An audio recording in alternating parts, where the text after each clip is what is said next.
For the record, my name is Brian Worrell, Boston City Council for District 4. I am the chair of the Boston City Council Committee on Ways and Means. Today's meeting is meant to be an opportunity to discuss the council's RFI, which is the request for information for all city departments in advance of the FY25 budget review process. Today, I'm joined by my colleagues, Councilor Murphy, Councilor Braden, Councilor Mejia, Councilor Fitzgerald, and Councilor Weber, and also Councilor Fernandez Anderson. For some context, each year during the budget, the administration provides the council with several resources for our review. The dockets with departmental appropriation numbers and the budget books, which breaks down departmental appropriations into categories like personnel and non-personnel and by program name or subdivision. It also provides information on external funds and planned capital projects. This information, however, is typically limited to brief descriptions and does not paint a full picture of departments' use of their budget.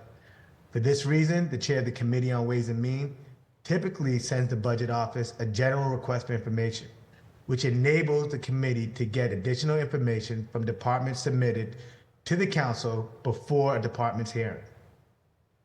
And sometimes that before just means a day before, and we're working to make sure that those are our answers. The answers come back more than just the day before the departmental hearing. For clarification, this RFI is meant to be generally applicable to all departments. So the questions that are in there each department is able to address them, so they're not specific. But the opportunity for specific departmental questions is during the scheduled review hearings. For example, if you'd like to ask the Public Works Department how many potholes they filled, or the Boston Public Library how many books are passed due, I suggest those be directed to central staff, and those will be presented before the hearings in April and May so that department heads can be prepared with the answers. The deadline to have your general budget RFI submitted is next Friday, February 23rd. So if you could send any lingering RFIs or a list of them to central staff by next Friday, again, February 23rd, we can be sure to include them to the administration. We're hoping we can get responses from the administration to these RFI earlier than usual, so councilors and their staff have ample time to review them. What I would like to do now just is to go over the current RFI, which were submitted last year, so that new councilors and old councilors can reacquaint themselves with some of the questions in the RFI. So Shane, if you could pull up the spreadsheet.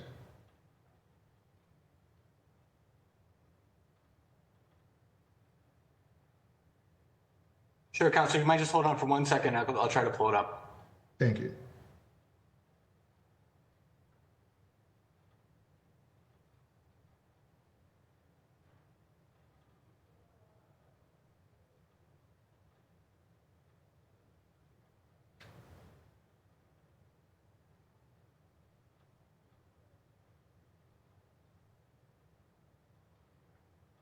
Apologies, Councilor. You're looking for last year's RFIs, correct?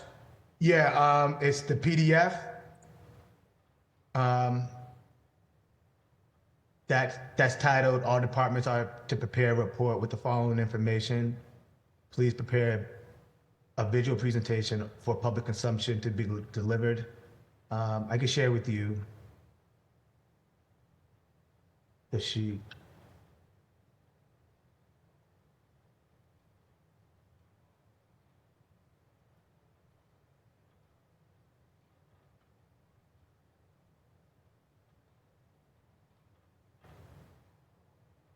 Did you receive it, Shane? Yes, I got it. I'm going to share my screen right now. So share what the RFI PDF, please. Perfect. So this is a review, and we'll scan it real quickly. 45 questions. And I'll just go over like 5 or 10 of them so we can get good idea of what we're looking for in the RFIs. Please indicate which zip code, neighborhood, or district the expense will fall into. If multiple zip codes, neighborhoods, or districts, please provide percentage of expense by zip code, neighborhood, or district. Number 3 is please detail for each expense category any line items listed as other or miscellaneous, including a report on what expenditures this line is intended to cover. Please explain and quantify your 3 largest budget reductions from FY23 in terms of real dollars and your 3 largest budget reductions from FY23 in terms of percentage. And Shane, if you could email this, but I also believe this is in the budget folder that has been shared with our counselors, just so that they can get an idea and of what's currently on the RFIs. Yes, Mr. Chair, I blasted it out a little bit earlier, but I'll send it so it's just this PDF to make it a little bit easier. Thank you. So with that, what I would like to do now is just open the floor to my colleagues to take in any questions that they would like to be added to these RFIs. In the first round, what we'll do is we'll go through questions that can be addressed by all departments, and in the second round, we can get to the more specific ones. So with that said, we'll go to Councilor Murphy. Councilor Murphy, the floor is yours. Hi, Shane, is what you're looking for what was in that link that had find it here by department? Yes, exactly. Okay, because I did look through that. Thank you. I don't have any specific. I think you made it clear, Brian, that we have till next Friday to submit. You would like us to get them to you by next Friday. Any specific department questions? Yes, or any general questions that could be applied to all departments. Yeah. Okay. No, I have no questions right now in this round. Thank you, though. Thank you, Councilor Murphy. Councilor Braden, the floor is yours. Thank you, Mr. Chair. I think this boilerplate, this is almost should be a standard list of questions every year. I think one question 12, external funds for COVID related to COVID-19. I think that really is a timely question to ask, is how they're doing with their schedule to expend those funds, because if we don't spend it, we have to send it back. And just have a good understanding of where we're at with the expenditure of the ARPA funds. The same would go for, I know we're not talking about public schools, but the ESSER, same question really to go to the school department with regard to ESSER funds.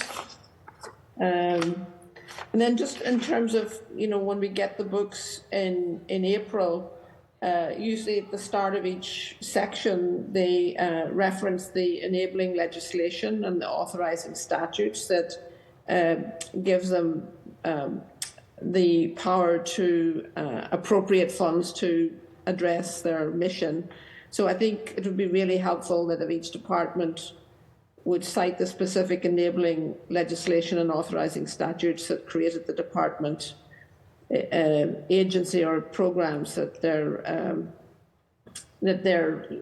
working under, and if there's if there aren't any, they should say no, there aren't any statutes that empower them to do that.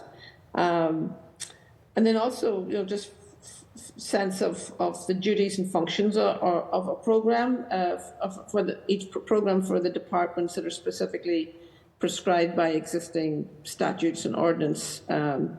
So to provide the names of the persons who are responsible for ensuring compliance and the number of full-time equivalent personnel assigned to fulfill that function. So, for example, the Safe Sharps Disposal Ordinance at ISD, what impact has that had on their workload? Is it happening? Because I don't think it is happening, and not through any fault of ISD, but really it's more of an enforcement issue with the pharmacies that they're not providing Sharps boxes. But we write these statutes and then nothing happens. So it sort of begs the question: why do we write statutes? And then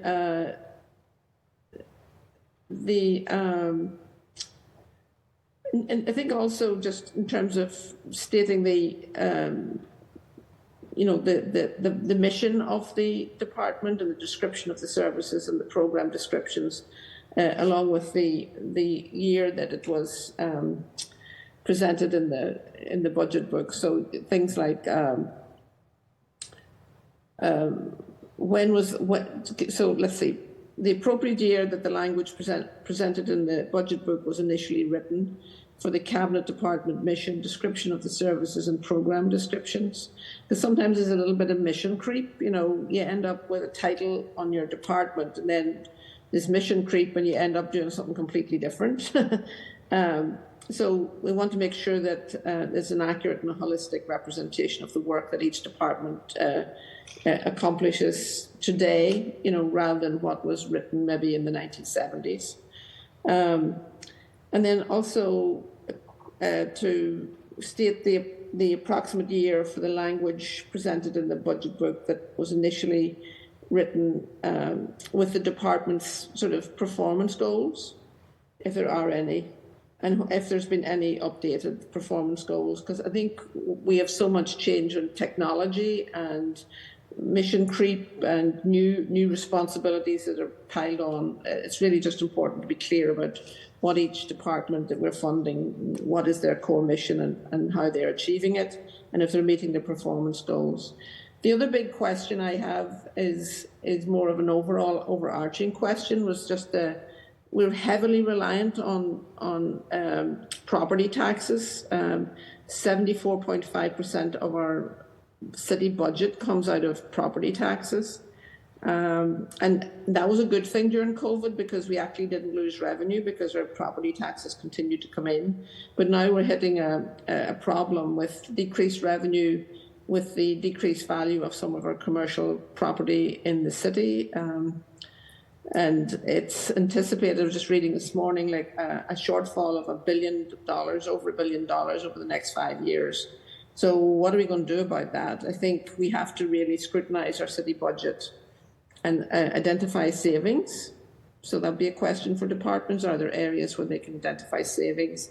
And then also more from the finance and administration viewpoint, like are there other places where we can generate revenue so that we're not so heavily reliant on property taxes?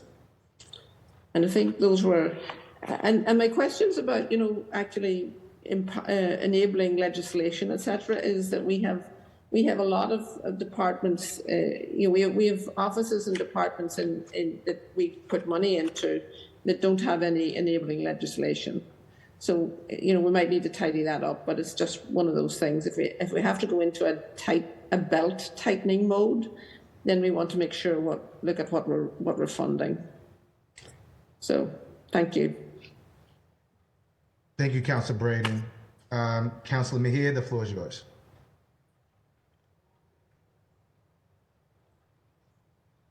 Can you hear me? Yes. Okay, great. Thank you, Chair. And, Councilor Breeden and I, we seem to be on the same wavelength. This going into my fourth budget, having a better understanding of kind of the rules of engagement and all the stuff that we need to be asking. So I really do appreciate Councilor Breeden's questions and really leaning in a little bit more on some of these return on investments. I always talk about how important it is for us to really be fiscally responsible and making sure that we're not just creating a department for the sake of creating a department, but really having an opportunity to assess the outcomes of that work. So a lot of the questions that I have are very similar to Councilor Breeden.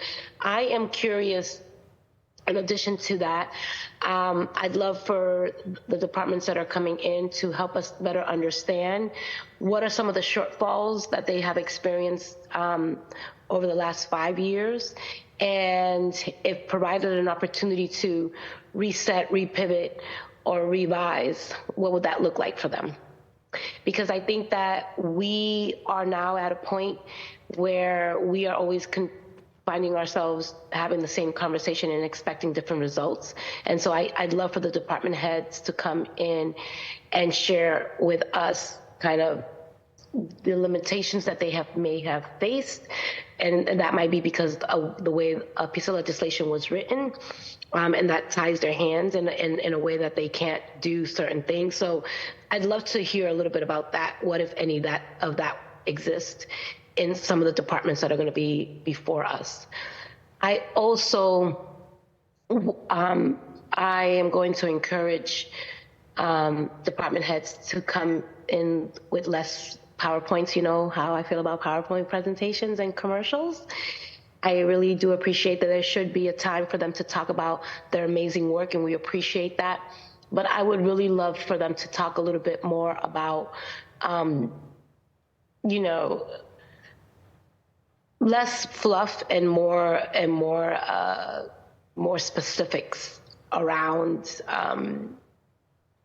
outcomes that are tangible, that can be measured in a way that we can really see the impact. Like what I struggle with, Chair, is that we have these meetings, we pass these budgets, but the quality of life of the people that we serve, we don't see the impact. So it would be helpful for me if they can come this year with, like, we had $100,000, and because of that $100,000, we were able to do X, Y, and Z, and as a result of that, 5 families got out of poverty. I don't know, something more tangible that I can wrap my hands around in ways that are as simple as possible would be helpful. So this is, I'm not coming here with specific questions. I'm just talking more about a process and a framework that I think would be helpful to me. And I am curious, as Councilor Breeden, in terms of some of the ARPA funding that we approved in 2022, I believe it was. I can't keep up with these years, but I know I created a line item, well, not a line item, a fund for housing stipends for municipal employees who were experiencing housing insecurity or needed help with that. And it was $750,000. That's a lot of money. But I'm curious as to how many dollars we've allocated, how many people have applied, how have they pivoted? Is there an opportunity for us to say emergency assistance, not just housing? Can we open it up to accommodate other issues that our municipal employees may be facing? So I'd love for them to come with some questions and some solutions to some of the issues that they may be struggling with, and it's not just one size fits all. And then what would be extremely helpful, like, we are maintaining departments, and I'm curious if there's an opportunity to go back to Councilor Breeden's questions around where can we cut corners. I'd love for them to really be able to help us with that journey, because I know no one's going to want to cut a program, but I think it's important for us to have these conversations. And I wouldn't say cut programs, but where can they trim the fat, Counselor, Chair Orrell? Like, where are there opportunities for trimming in a way that's not going to impact people? And can we reshift staff into different spaces and places as a way to help meet the moment and to help address, the financial hardships that we're going to be facing? I'd love to hear kind of what that looks like for them and how they are preparing for that, and where do they see trimming fat, what that looks like. And BPS is a whole different, this is just for general. I'm so incredibly grateful that regardless of my title, I'm still very much an education advocate.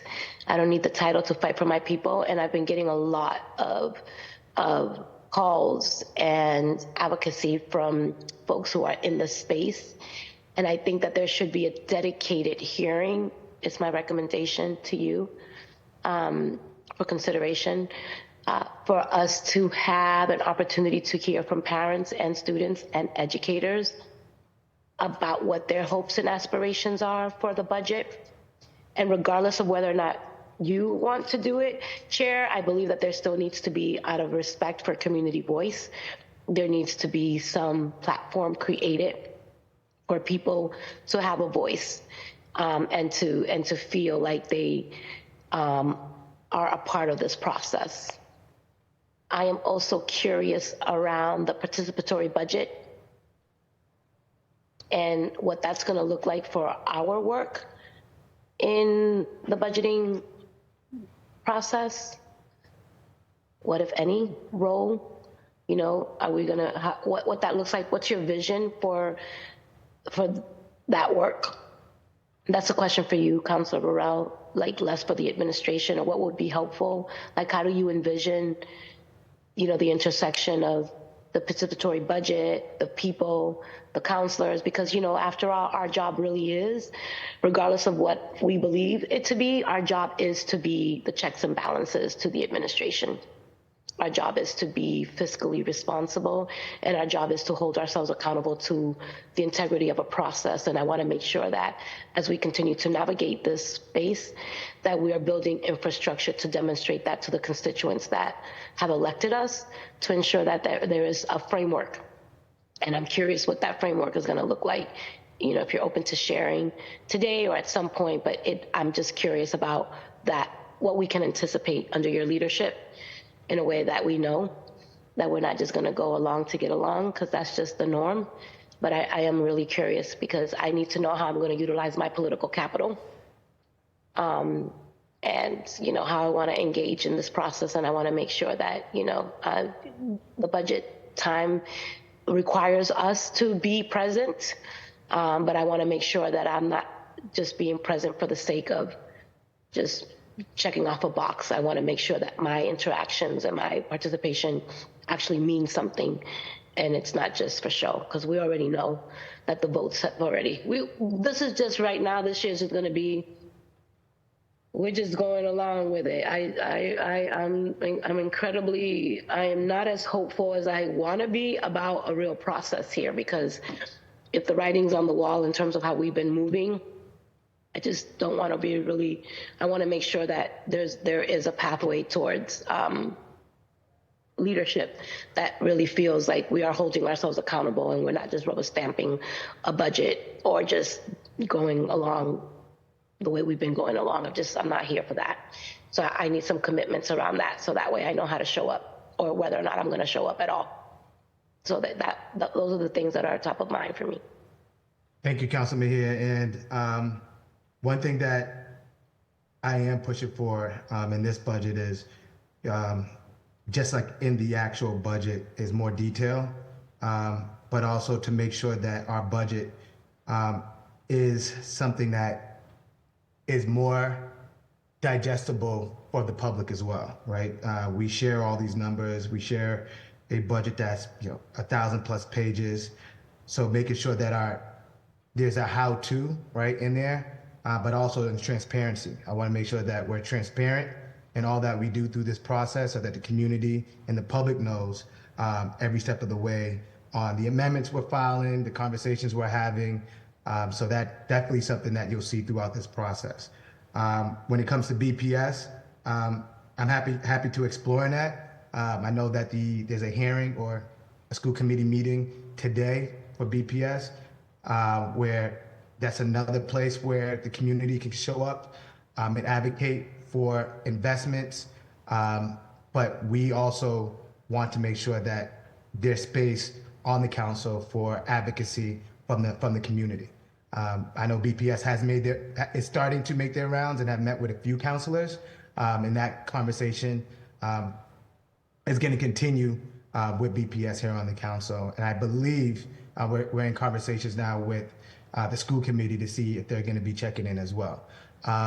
In terms of participatory budgeting, I am still waiting to hear from. I have a meeting scheduled with the director over there to understand what their process is, which has not been stood up yet. But I see you came back on screen, Councilman Mejia.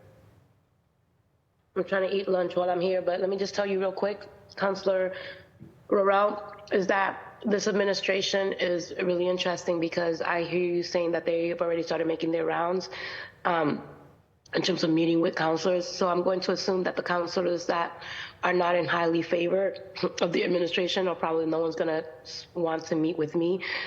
That's been traditionally the administration, regardless of who's been the mayor, because my job is to hold whoever is in that seat accountable to the people. So I'm disheartened to hear that BPS has already started making their rounds, and IGR and departments, but I find it to be highly disrespectful that people who are not on that squad, who are not part of the Cool Kids Club, gets X'd out. And I'm okay with that, because if that's the type of relationship that we're going to have, then I'm okay with that. But I don't think it's fair for us to say that. I would say this, that they started with the new counselors first. They started with all the new counselors. So that was, we wanted to make sure that the new counselors were able to get familiarize themselves with the process and get their questions answered. And I know that they're coming to the old counselors next. So they started with the new. Okay. Thank you, Councilor Rowe. I appreciate that clarification, because I like to get spicy up in here, and I want to make sure that I don't get left out of these conversations regardless. I get paid just as much, the same amount that everybody else does, and I serve 700,000 constituents. I deserve the same level of respect that anyone else in this room, regardless of whether or not I'm highly favored.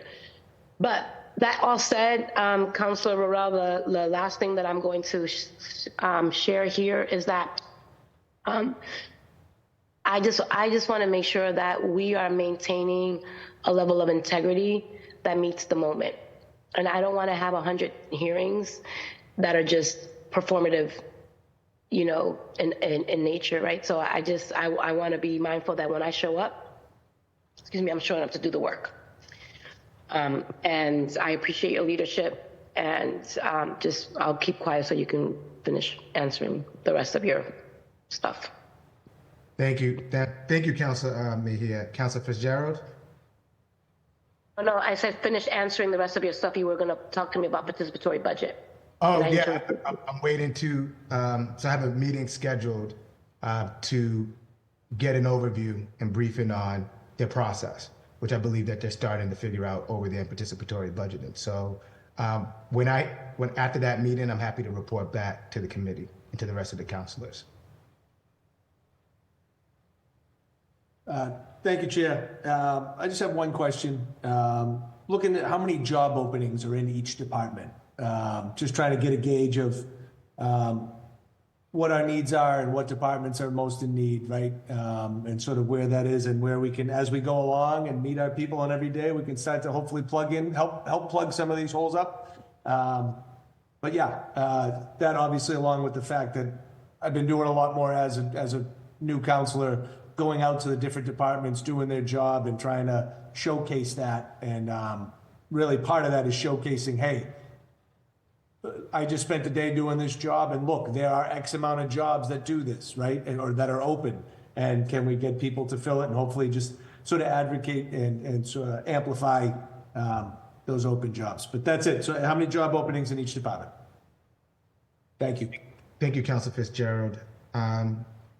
Councilor, sorry, just lost my list. Councilor Weber. Hi, thank you, Chair. Just a couple questions. And I think something that Councilor Mejia and Councilor Braden highlighted in terms of figuring out where, there's money in the budget. And I don't know if this is, I looked at the list. I'm not sure if it's addressed by the question, but I guess I would like to know how much, which departments were not using all the funds being allotted to them over the last, 5 years, and also get at who's just trying to use the money at the last minute to make it seem like they use the budget. Maybe there's some, I don't know what metric to use, but just figure out, which departments are using the, need all the money, or need more, and which ones, maybe don't need the money, and we can use it somewhere else. without impacting their, their mission. So I don't have the wording, and we can work on that, something to get at that. I had a question about pilot, and we're talking about declining revenues, how pilot funds are being used, and I'd like at some point to kind of come back and identify what community benefits are being provided, through those. Again, I don't know if this is the proper place or not. On behalf of the new counselors, Counselor Fitzgerald, I don't speak for him or anyone else, but I certainly, I am new to this, and I'm going to rely a lot on the experience of the counselors who've been through this process before.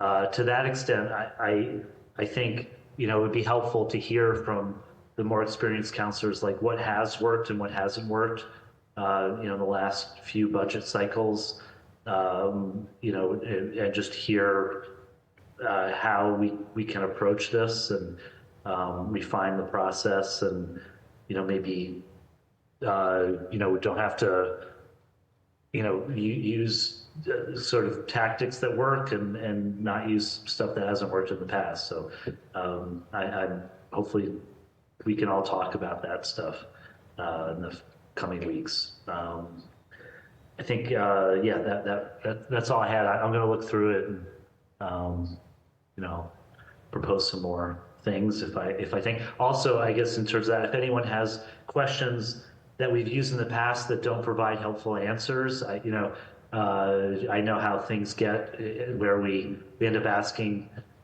Attorneys use templates for discovery, and sometimes those questions I'm only asking that because somebody asked it 2 years ago, and so I'm interested to hear where we can refine the list and not, so I don't know, that's it. Thank you, Chair. I appreciate having, this is a great learning experience for me, and I assume new counselors also. Thanks. Thank you, Councilor Weber. And Councilor Fernandez Anderson last year started preparing a spreadsheet to go over unused money. And she did an analysis on also based on what they spent in current years and past spending, how they would spend it down in that current cycle. So that is an analysis that we'll continue to use going forward, but also I think would be good to take a look at the history, right, over the last 5 years. And if any counselor wants to, when they're giving me the list of the questions, answer the question, what has worked and what hasn't worked for Councilor Weber, please share. With that said, I'll pass it off to Councilor Fernandez Anderson.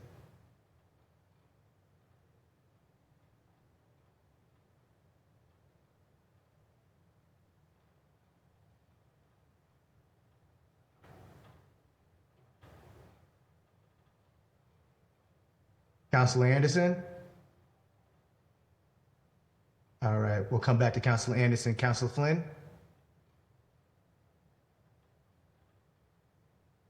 Thank you, Councilor Worrell. Thank you, Mr. Chair.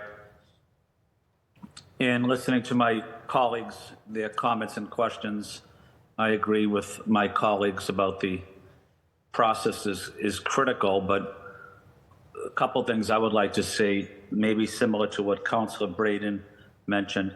I would like to see the ARPA funds, federal funds that were allocated to the city and how they were spent. Even just a matrix of recipients of the funds, how much was received, the reason or the purpose of the spending. I think that would help us. Also including in that is what is left over from these funds for each department. I'd also like to see contracts that the various departments have made maybe over the last 5 years and who received contracts for what purpose, for how much money. And, what are the future contracts that we're going to be giving out, short-term, long-term, especially as it relates to potential cuts to city and state services, local aid. I also would like to get some information, Council Worrell, on the City of Boston Assessing Department and what their thinking is in terms of potential property tax that might not be coming in, especially from businesses that pay significant property tax to the city. I know a lot of them are not able to pay the full value at this time, especially businesses in the downtown area have come back into the city seeking a process of reducing that property tax because of the economy.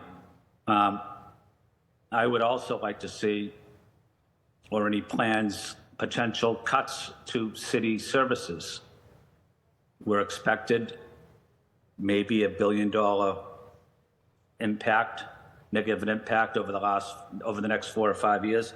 But if that is the case, are we able to prepare now in terms of start cutting services? Nobody wants to cut services, but let's if we have to cut services, let's try to do it over a longer period of time instead of over a couple of years. I do think we are going to be in a difficult economic situation going forward, and I don't necessarily want to see a raise in taxes. I think there's cuts that we have to make in the city budget or the state budget before we raise taxes. Those are some of the issues I want to see us focus on, and maybe relating to Councilor Mejia's comment about some of the city departments being there and showing up. We had an important discussion today with the BCYF and with BPS, Boston Public Schools, and Boston Public Schools did not show up for today's important meeting. So I was discouraged about that. And I hope that doesn't continue, whether it's in the budget process or it's just a traditional hearing. All 13 city councilors work hard, and when they call for a hearing, it's important for every city department to respond. So I was kind of taken aback when I saw that the Boston Public Schools did not send a representative to today's hearing.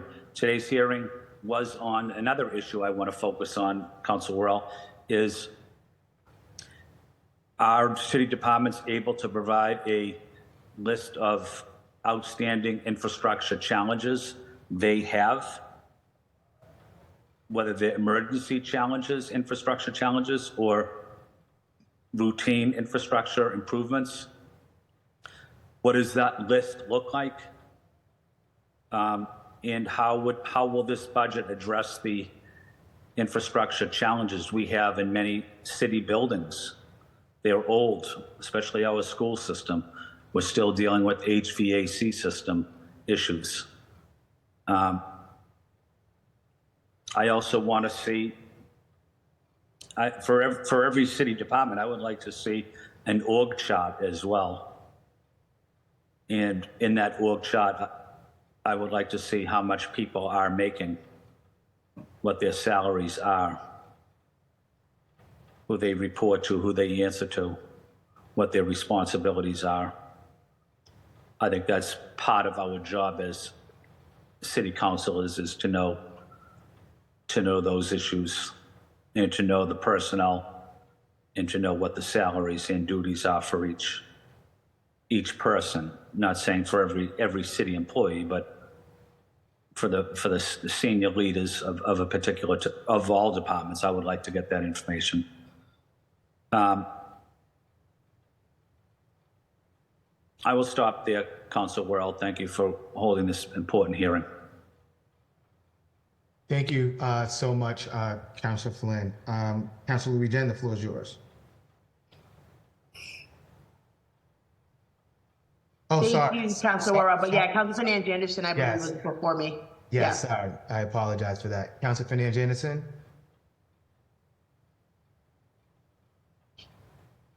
I wonder maybe if she left. Yes, I no longer see her in the room, Council President Louis-Jean. So the floor is Okay. yours. Okay, great. Well, I just thank you, Chair. Excited to have you in this role and to be leading us through this our biggest responsibility, which is getting the budget right and our oversight responsibility there. I think some of my colleagues have addressed some of the issues and some of the questions they had.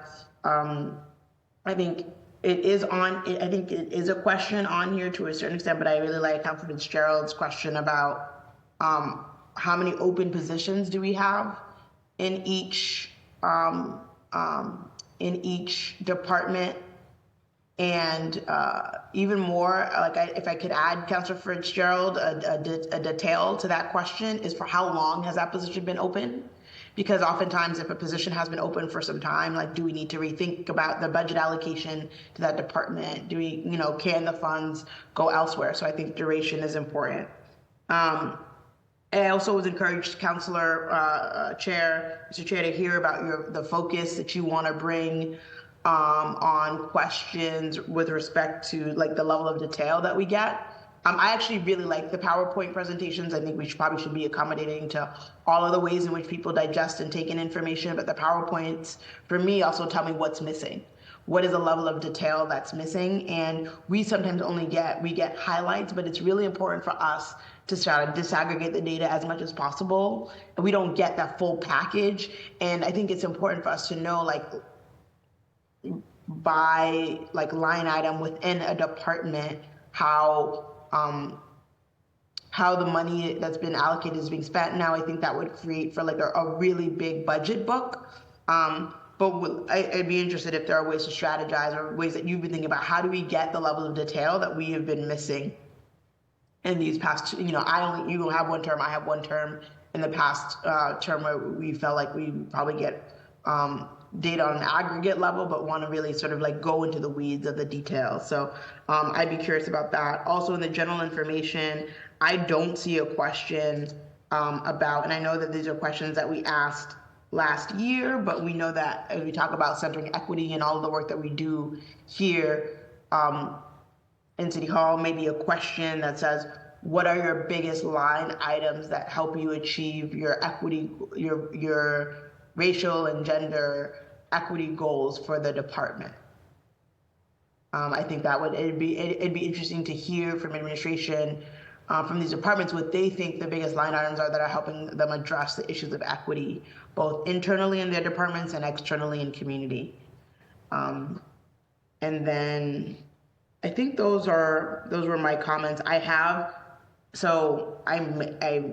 did two things in preparation for this meeting. I prepared that feedback, and also department specific questions that I've started to assemble, because I thought that we were going to do that as well. And I'd be happy to, is that what we're sending you next Friday, the department specific questions we have, or any additions to the general information requests that we send to departments generally? Councilor, you're on, Mr. Chair. Yeah.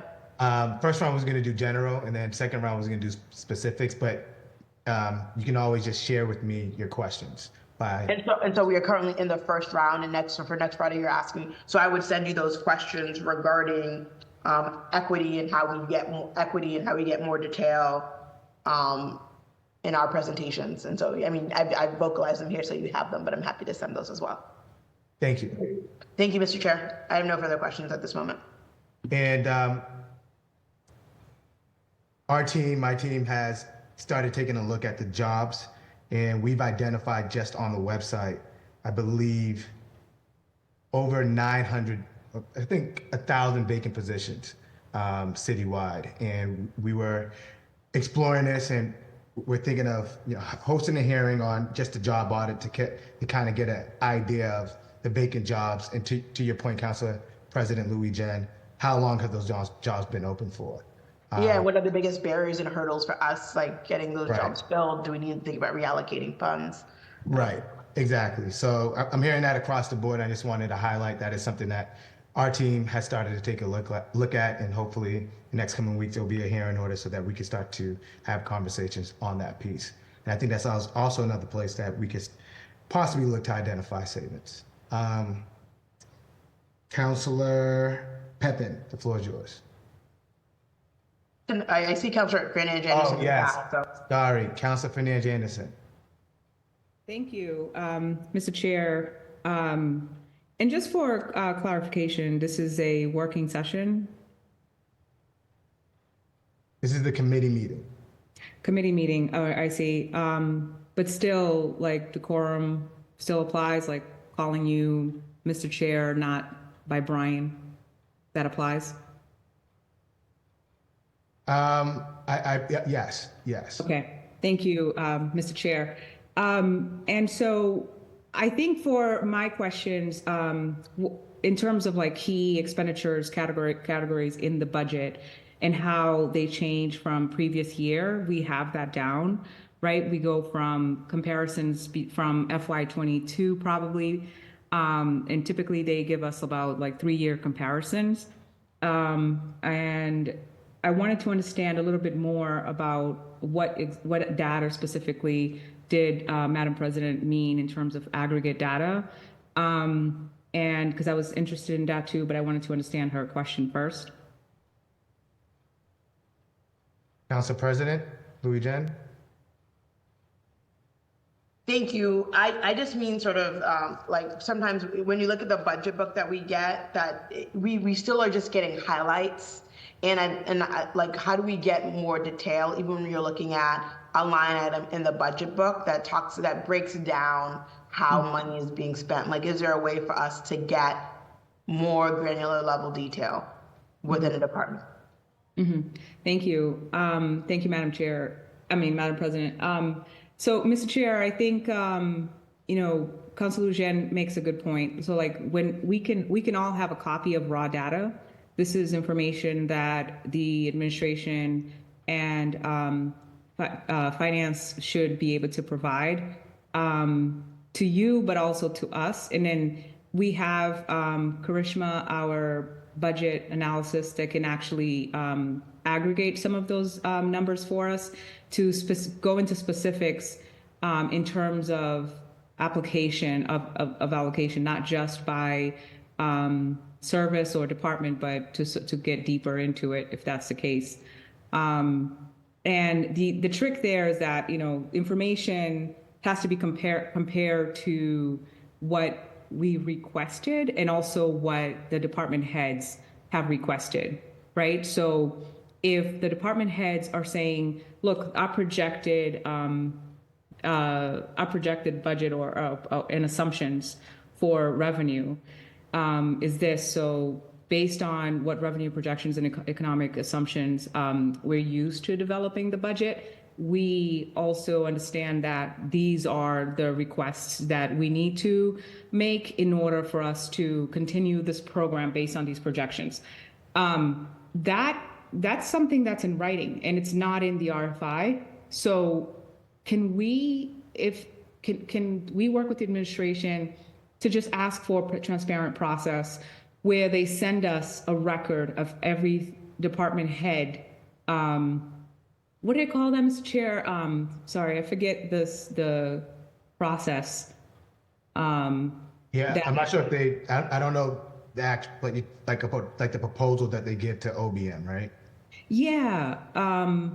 So that proposal exists and it's in writing. There's actually a deadline, right? Like, so January 11th, they had a deadline to put forward their maintenance. So they basically the city department develops their maintenance budgets and suggest investments and reductions on those proposals. based on their MBs, their maintenance budgets. And so if that's the case, then, and then sorry, not January 11th, but January 13th, I think sometime around that time, they have maintenance budget as are finalized. And then the OBM will then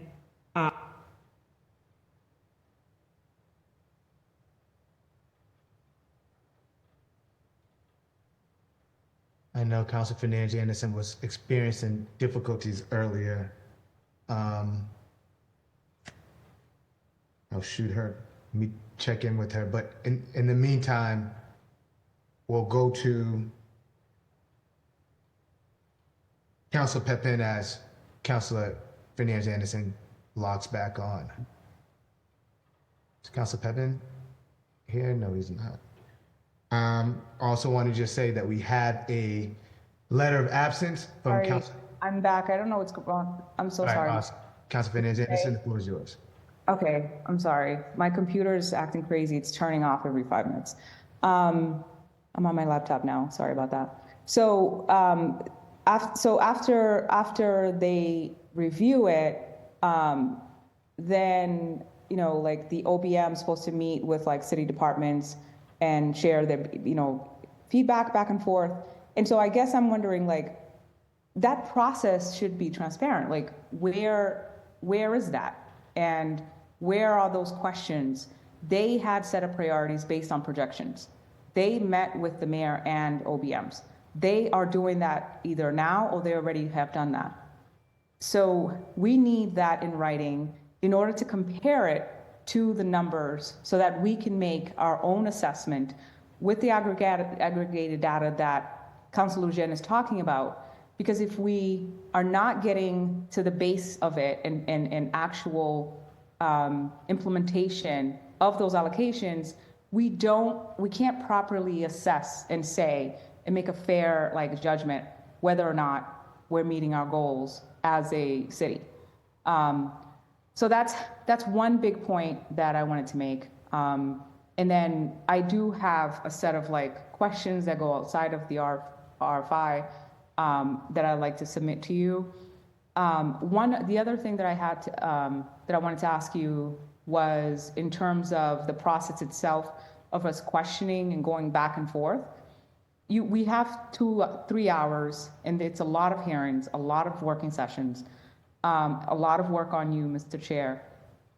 How can we, I guess, just encouraging all of us to think about how can we hold conversations with the administration in a way that we can make sure that it's fair to you, so that if they don't answer, we are slowing things down, or are we making sure that you have the assistance that you need, right next to you, maybe that Karishma and Shane and everybody else is sitting right behind you.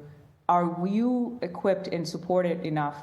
And then are we slowing down the process where we can say, okay, wait a minute, they didn't answer, and then supporting each other. So it's not just, here are my questions, here's what I gotta say, I have to go, you saw my face, that counts as a present. And I'm gonna keep saying this over and over, not to keep echoing Councilor Flynn, but it's important for you to be supported in this process. If people don't show up, no one's gonna take it seriously. And sometimes, that's when people are absent, we don't wanna go into a position where you, Mr. Chair, have to then subpoena people, right, to show up. So I'm just encouraging this a process for it to be super supportive to you, but also for us to make sure that we're all pulling our weight and making sure that we slow down the process if we have to, we speed it up when we have to, but we get information. And I'm here rooting for you, supporting you, whatever you need, if I can help at all. And I'll be sending in my additional RFI questions. Thank you. Thank you, Councilor Fernandez Anderson, and thank you for offering those recommendations, and I just being supportive from the very start. I appreciate your support, and I appreciate your insight, and look forward to leaning on your knowledge and your expertise throughout this process. And I think you make a lot of great points, and that's something that I'm going to definitely dive into, is making sure that we all have the necessary information, but also that we're getting, to Councilman Mejia's earlier point, that when department heads are meeting with individual colleagues, that they're meeting with all of us.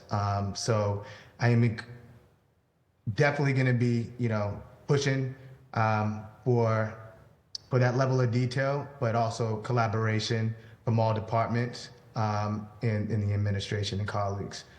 Councilman Mejia, I see you have your hand raised. Thank you, Mr. Chair. Thank you.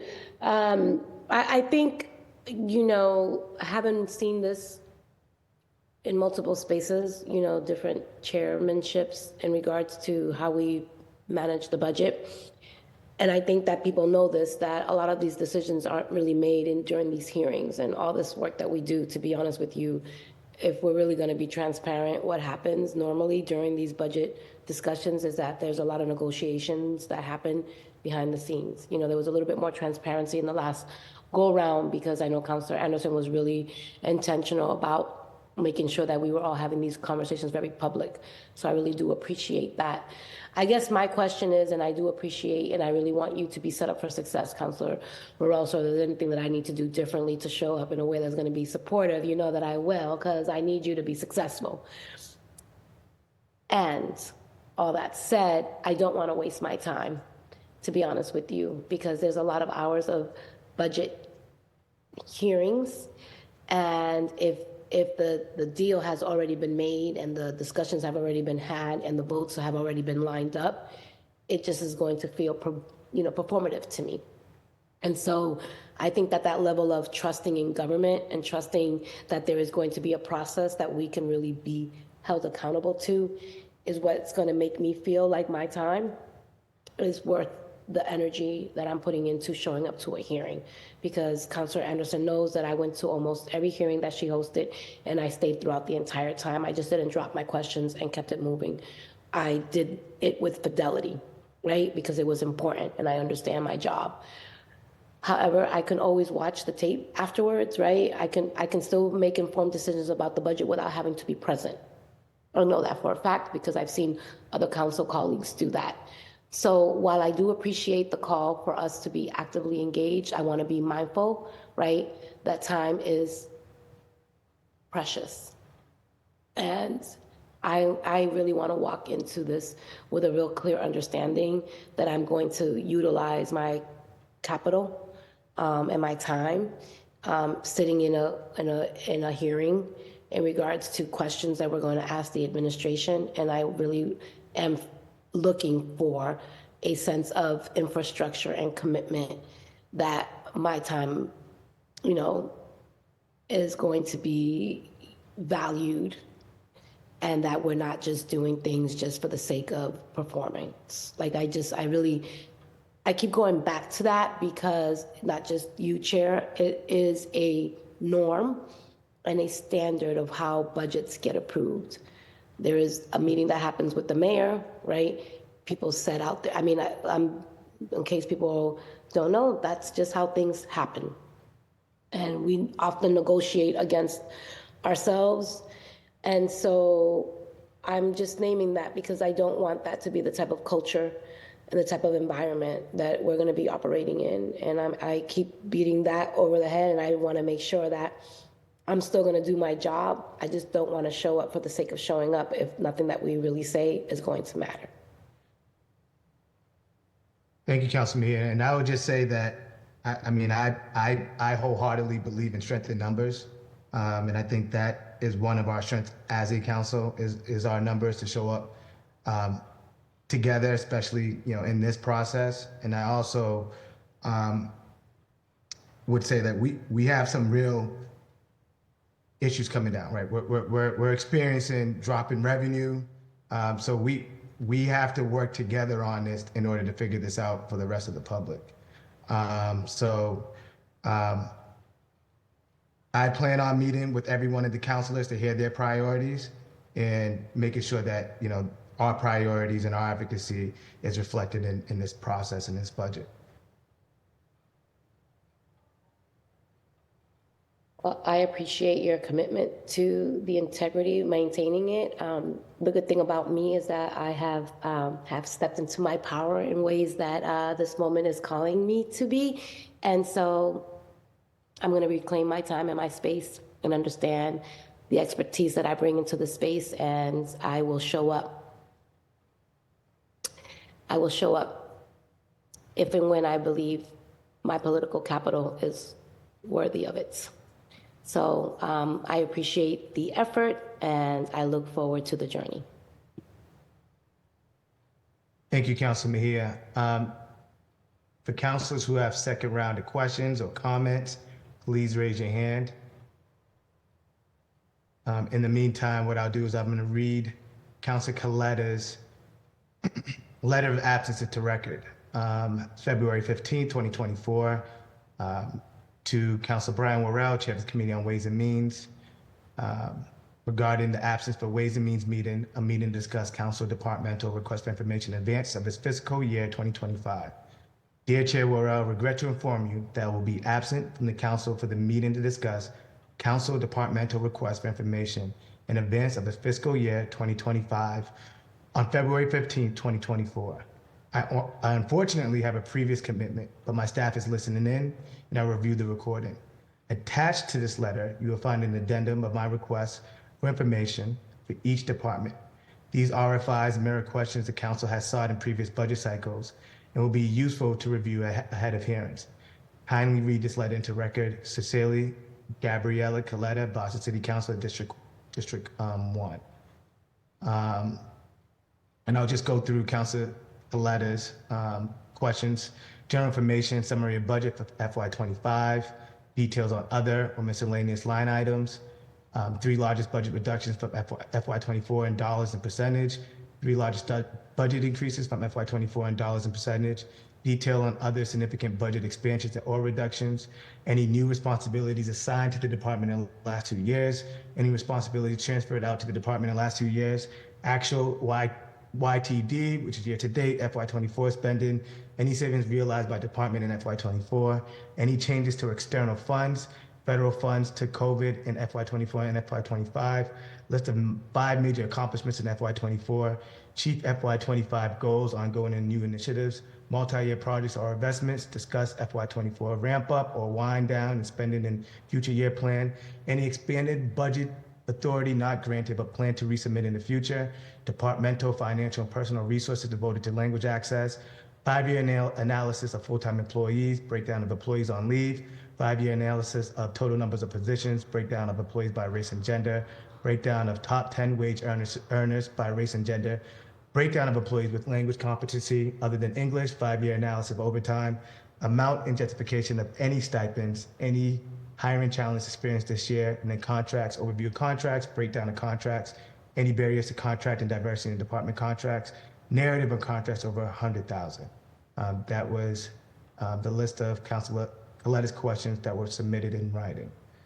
Councilor Fernandez-Anderson, the floor is yours.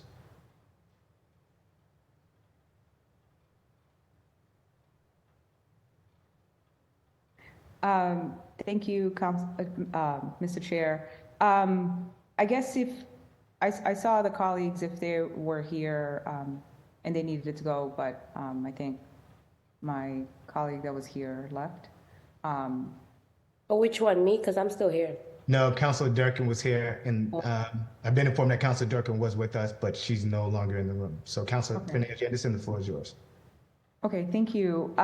So did you want to keep this meeting, Mr. Chair, did you want to keep this meeting just to conversation on RFIs, or will we have more meetings to address the other parts of Ways and Means process? Yeah, we are building out that schedule now, so we can meet again to have a conversation on the meeting schedule and any other part of the budget process. So yeah, today solely on RFIs, any questions on the RFI, but also feel free, right, to talk about process. I mean, that's something that we can start thinking about to incorporate in our plan, if you would like to share. I mean, I think that, so I want to be respectful of this process, and be patient until we get to the next meetings. I look to your leadership to see what's the next meeting and when, and happy to join. The only thing that I would say that I'm thinking about in terms of next meetings, I think that although the charter was broken down in, in a deck that we put together and presented, I think that a meeting like this, just to review the charter, I think it was a bit counterintuitive in the way that I did it, because assuming that everyone is reading and have time to prepare, but people sometimes are busy and jump into a meeting, then you could present it to them and it still doesn't really register. So if we could actually talk about it, because not only are we looking to previous processes to understand what we can apply in terms of amendments or how we can apply it, we have disagreements obviously with the administration or their legal team in terms of how we can make amendments. So maybe a meeting amongst the counselors first, just to go through it and really, really iron out the process to ensure that everyone feels comfortable in understanding exactly what is the charter amendment and how it can be applied. Yeah, we did do this. I know Karishma and Shane did this with the staff, and I'm happy to bring that presentation to the counselors. Okay. Yeah, so I think I saw that where it was for everyone to attend. Okay. Yeah, all right. Yeah, but I'm happy to have that conversation in a meeting setting like this. Okay. Yeah. Okay. I look forward to that. Thank you. Councilor. Any other questions? All right. I want to say thank you, Councilor Worrell. Like, we really do appreciate, well, I speak for myself, I really do appreciate your intentionality of, like, there's two things that you've done already that I really value. One is that you wanted to get ahead of the school budget and really having an intervention of, like, let's change the way we do business. So that was really insightful, and I just want to thank you for thinking and doing that, because that provides us an opportunity to really feel like we have a voice. So I just want to say thank you for that approach and your thoughtfulness in getting ahead of it. So that was genius. And I don't give a lot of compliments, but I'm giving you one. You better take it. Not just take it. And then the other, you know what? I am who I am. And then the other is that I really do appreciate you creating space for the newer counselors and those who are just coming on board. And I just want to offer that regardless of how many years we've been on the council, we're all very still much learning this process together. So no matter how seasoned we want to act like we are, the fact of the matter is that we have entered the participatory budget now is really going to be in full swing. There's going to be lots of things that we can all learn together. So I think the more opportunities we have to learn together, the better I think we all will be.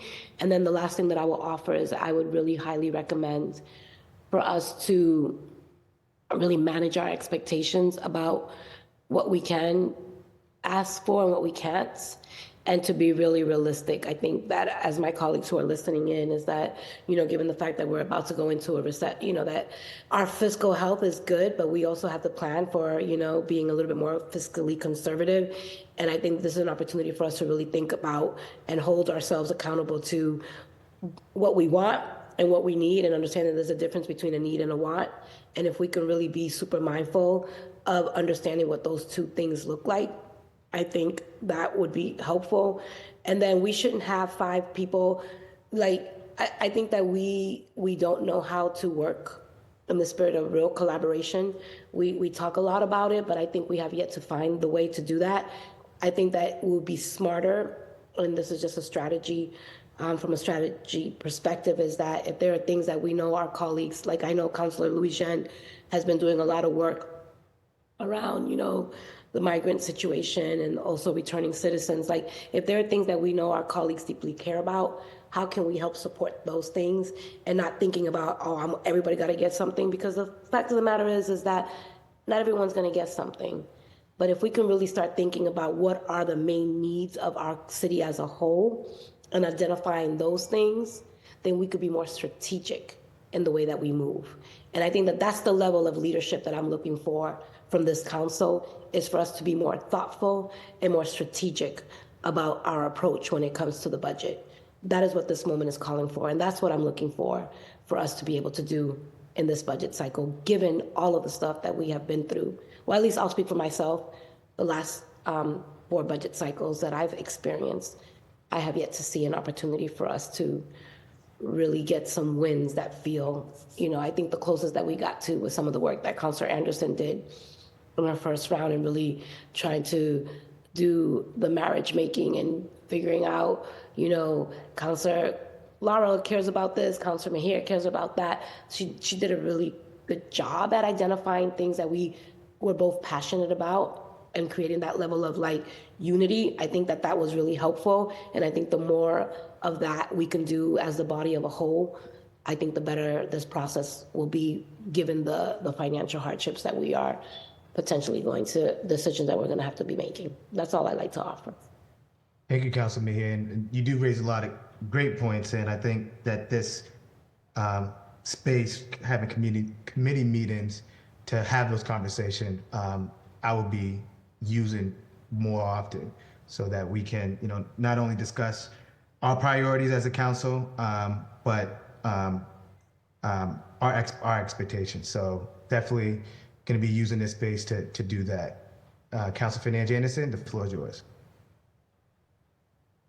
Thank you, Mr. Chair. I guess, if we're going to open up conversations, and in order for us to get there, that means we have to do the work. And the work means that, if you raise up issues, and Councilor Mejia mentioned, in terms of working together and collaboration, just the camaraderie of, working together respectfully, or building this communal whatever that gets us to a productive point.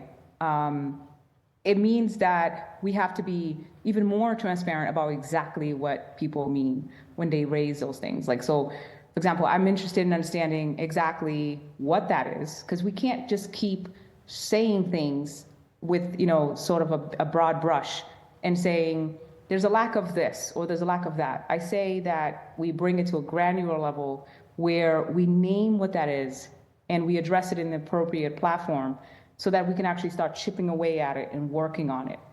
And because I take you seriously, and because I respect you, when you say things like that, I want to understand exactly where you are with that, or did you have a specific example that you would like to start working on with us? And so, Are you asking me or Councilor Rowe? Well, I'm explaining, and through the chair, if you allow it, then sure.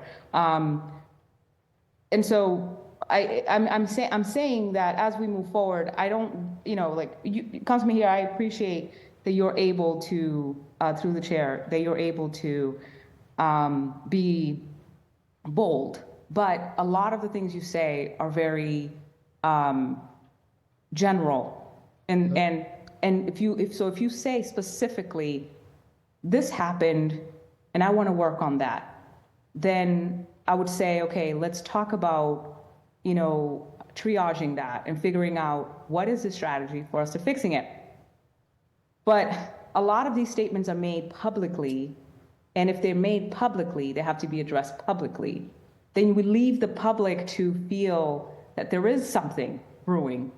And if there is, then are we actually working on it? And that is the intentionality that I want to see between colleagues. So I'm encouraging to bring specifics so that we can work on it. As opposed to the general, because I'm almost confused as to what, because now I'm racking my brain like, what could she be talking about? And I want to work on it. Councilor Morel? Thank you, Fernandez Anderson. Because you were addressed, Councilor Mejia, I'll give you some time to respond. Councilor Mejia, the floor is yours. Yeah, thank you. I'm sorry for the confusion. I thought that I was clear with the example that I provided in how I was able to work with Councilor Lara on a very specific issue that she deeply cared about, and how I utilized my political capital to help her shepherd her win around youth jobs. That was a very explicit and specific example of what working together really looks like. And that is what I'm looking for all 13 of us to be able to do, because I don't see that across the entire body. And so when I give us an example of such, that was a big lift for Councilor Lara, and the fact that she and I were able to work in collaboration with each other, and we were able to build that relationship, and then we were able to get that passed. Alongside the support that we had from you as the chair of Ways and Means then. So when I talk about us working together and building upon our political power and our ability to move things forward, that example is what I want to see more of with my other colleagues, that they can be more than just allies. They can actually be folks who really live the values of what it looks like when they say they care about Black and brown people. This is an opportunity during the budget cycle to really work in collaboration with us in ways that help support the things that we're trying to move forward. So I don't know how more explicit I could be in terms of what I'm trying to get at, but I would love to see more of that. Of example that I shared that we were able to do with Councilor Lara when she got that big win. I think that is what I am hoping for across the board. And I hope that is helpful. Thank you. Thank you, Councilor Mejia. Yes, Council. Yes, Mr. Chair. Yes. Thank you. And before you No, go, I'm gonna wrap it up. I do want to keep this to budget. I mean, this was a meeting on RFIs. I did allow us to go further into process in this conversation. And I do hear what Councilman Mejia is saying through your leadership on the budget. You know, we sat in a room, we all listed what we wanted, or the amendments that, you know, we were presenting. And I think that created an opportunity for the whole council to understand where our priorities were and our advocacy were. And, you know, I want to be able to use this space similar to how you used previous spaces in previous budget cycles. But Councilman Anderson, the floor is yours. I can appreciate, I appreciate it, Mr. Chair, that you are allowing me to wrap it up. And no, I didn't want to make this about anything else other than budget. That's hence why I said that I wanted to not ask further questions about process, because I wanted to wait for that conversation. But I do think that a conversation is needed in a different platform, because I want to know specifically what is Council Mejia not seeing in collaboration, and I want to help with that. I understand the example of what it could look like, but she hasn't stated what is the problem. In term beyond, like, where is it? Who did it? How can we fix it? Let's talk about it. And so let's not, you know, brush things over. Let's talk about it, but not in this platform, not in this platform. But I look forward to that. Thank you. We have a retreat tomorrow. We can hash it out then. Hopefully all the colleagues that are from the audits will be there. Thank you, Councilor Fernandez Anderson. Council President Louis Jen. Thank you, and I want to thank again you, Mr. Chair, for your leadership on this topic. I think this is an example of us really, you know, I do want to echo something that Councilor Mejia said. All of us are relatively new. I have not spoken to the administration or anyone about budget and my budget priorities, but it's good to hear actually that they've sat down with a new counselor so that they can learn, right? We are all still learning. I am only in my second term of this as a city councilor, representing the entire city, and now city council president. And I'm still learning. And I think all of us are learning, how do we work together? How do we, despite our differences, can you do that? I think the budget presents an awesome opportunity made even more possible in 2020 when voters gave us the power to amend the budget. And so I think that that was an opportunity shepherded by Councilor Fernandez Anderson, where a lot of us were able to get things done that we would otherwise have not been able to achieve. I think the COVID money was an opportunity when Councilor Brock was leading that, again, with the leadership from Councilor Tanya Fernandez Anderson, that allowed us all to have programmatic wins that we can say were successes and things that benefit the entire city. Councilor Mejia, again, with a set aside for those emergencies, housing situations for city of Boston workers. There are ways that each councillor, through the budget process, through other processes, can get wins for our city. And I do think working together collaboratively is important. That is part of, our budget power. You can't do anything alone. Just in general, it's us working collaboratively and together that will get that done. I agree with Councilor Fernandez Anderson. We should not be just saying words. We should be, putting meat behind that and really figuring out how we do that collaborative effort.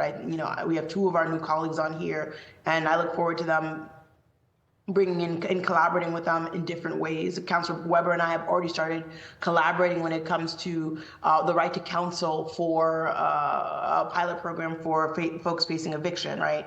That's one way that we're addressing a housing issue. Councilor Mejia addressed a housing issue via the ARPA funds that she was able to allocate for city workers. And so there are different ways that we are doing that. Can we do it better? Yes. Is that my hope as president of the city council? Yes. I think Councilor Mejia also mentioned that tomorrow will be an opportunity for us to think about how we're collaborating and working together. So just want to say, Mr. Chair, I thank you for your leadership. I think this exemplifies that the budget is the biggest collaborative project that we have as a council, that we, maybe we won't always agree and maybe we'll disagree. And I think when we talk about equity and how we center that, defining equity is always important, about correcting for our past policy harms. And that's also where we notice that people, our fellow colleagues, have different paces at which they want to go towards a work of progress, towards a work of equity. And we're going to disagree about that.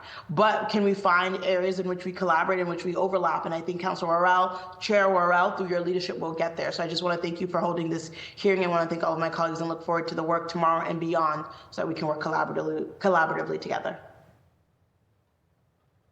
Thank you, Council President. I want to thank all of the councilors who showed up today to take part in this meeting. I'd like to leave you with a timeline reminder to have any lingering RFI questions submitted to central staff by next Friday, February 23rd.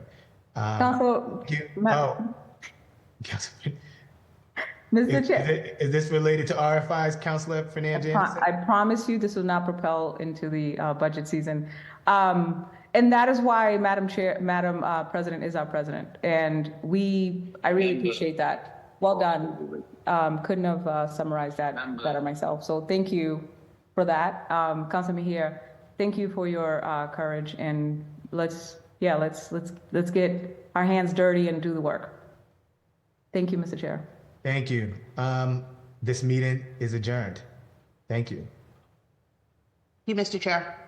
Thanks, everyone. Thank you, Central Staff.